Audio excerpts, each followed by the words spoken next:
নমস্কাৰ সকলোকে স্কলাৰশ্বিপ সম্বন্ধীয় আন এটা গুৰুত্বপূৰ্ণ খবৰ আজি আপোনালোকক দিব লৈছো সেইটো হৈছে যিসকল আমাৰ স্পেচিয়েল চাইল্ড আছে তেওঁলোকক এলপি স্কুলৰ পৰা মাষ্টাৰ ডিগ্ৰীলৈকে তেওঁলোকে এপ্লাই কৰিব পাৰিব স্কলাৰশ্বিপটো আৰু ইয়াত দিছে চাই লওক ইয়াৰ দ্বাৰা সামাজিক ন্যায় আৰু সবলীকৰণ বিভাগৰ অন্তৰ্গত দিব্যাংগ ছাত্ৰ-ছাত্ৰী জলপনী আঁচনি scholarship to define able student অধীনত ইচ্ছুক ছাত্ৰ-ছাত্ৰীৰ পৰা চলিত বিত্তীয় বৰ্ষৰ বাবে আবেদন পত্ৰ বিচৰা হৈছে।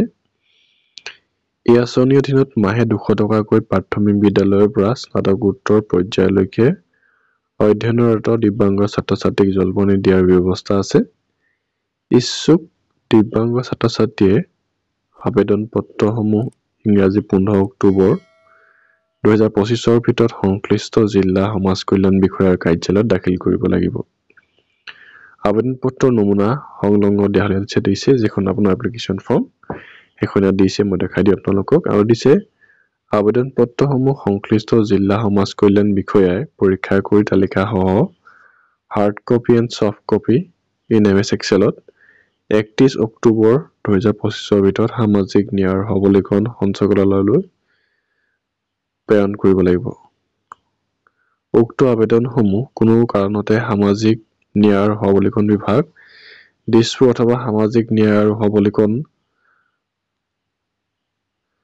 সঞ্চালকালয়ত বেলতলাস্থিত কাৰ্যালয়ত পোনপটীয়াকৈ গ্ৰহণ কৰা নহ'ব। আবেদন পত্ৰৰ লগত তলত উল্লেখ কৰা প্ৰয়োজনীয় নথি পত্ৰসমূহ সংলগ্ন কৰি সংশ্লিষ্ট জিলা সমাজ কল্যাণ বিষয়াৰ কাৰ্যালয়ত দাখিল কৰিব লাগিব। ইয়াত দিছে স্থায়ী বাসিন্দাৰ প্ৰমাণপত্ৰ আবেদনকাৰী দিব্যাংগ ছাত্ৰ-ছাত্ৰীসকল অসমৰ স্থায়ী বাসিন্দা হ'ব লাগিব। স্বাস্থ্য বিভাগৰ দ্বাৰা প্ৰদান কৰা শাৰীৰিক অক্ষমতাৰ প্ৰমাণপত্ৰ অথবা UDID কাৰ্ড আবেদনকাৰী ছাত্ৰ-ছাত্ৰী 40% বা ততোধিক দিব্যাংগৰ প্ৰমাণপত্ৰ থাকিব লাগিব। আবেদনকাৰী যিকোনো শিক্ষানুষ্ঠানত অধ্যয়নৰত কৰি থকা হ'ব লাগিব। আবেদন পত্ৰৰ লগত একপি পাছপোৰ্ট আকাৰৰ ফটো গাঁঠি দিব লাগিব। আবেদনকাৰী প্ৰপত্ৰসমূহ অধ্যয়ন কৰি থকা শিক্ষা অনুষ্ঠানসমূহৰ মুৰব্বীৰ স্বাক্ষৰ সম্বলিত হ'ব লাগিব। অৰ্থাৎ যিসকল ছাত্ৰ-ছাত্ৰী এলপি লেভেলৰ পৰা আপোনালোকৰ পোষ্ট গ্ৰেজুৱেট লেভেললৈকে যিসকল ছাত্ৰ-ছাত্ৰী আছে আৰু তেওঁলোকৰ যদি UDID কাৰ্ড আছে তেওঁলোকে 15 অক্টোবৰৰ ভিতৰত আপোনালোকে অফলাইন মোডত এপ্লিকেশ্যনখন সাবমিট কৰিব লাগিব আৰু যিখন ফৰ্ম আছে ফৰ্মখন আপোনালোক দেখাই দিব লৈছো চাই লওক। এইখন ফৰ্ম দেখিছে স্কলাৰশ্বিপ আপোনালোকে গুগলতে পাই যাব। ইয়াত দিছে scholarship scheme for different able studies form বুলি মাৰিলে আপোনালোকে পাই যাব। আৰু ইয়াত ফাৰ্ষ্ট দিছে applicant's name, father's name, mother's name, guardian's name, if parents are not alive, date of birth, এড্ৰেছৰ ক্ষেত্ৰত আছে। এইফালে ৰাইট চাইডে পাছপোৰ্ট চাইজ এখন photo, village, road, post office, গাঁও panchayat, block, assembly constituency, district দিছে PS, annual income of the parents and guardian, caste this is general, ST, SC, OBC, XT, guardian, other, type of disability,